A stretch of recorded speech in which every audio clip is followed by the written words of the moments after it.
tiểu à, tiểu gái à. Nào, ổn hết cái hai tất cả.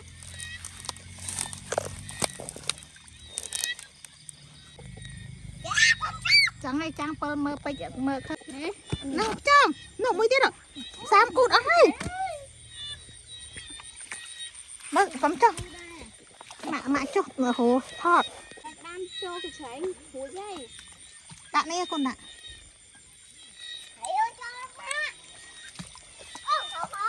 Ý hụt ba. Tôi không lên mà nào ngủ. Ê. Hãy vô đây nữa má. Nè. Thật cháu nè.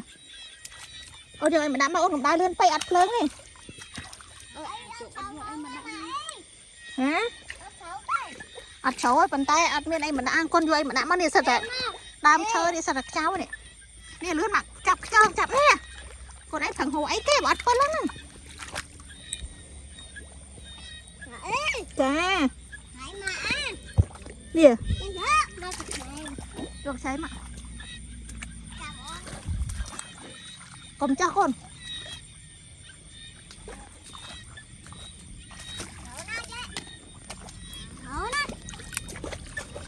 Nè lấy mạo nè.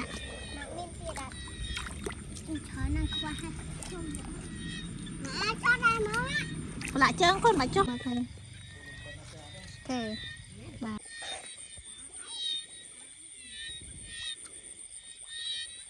Mị, tam chơi. Vô mà mẹ bên. Nộm nó đào kêu. Nộm hơi được.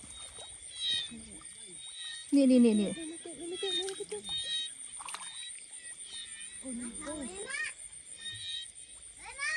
Cháu con có mau. Ô, xấu quá.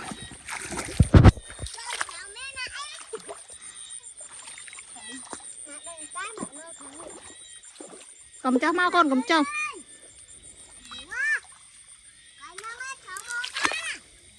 Cầm máu sần bánh đọp, cầm mau con.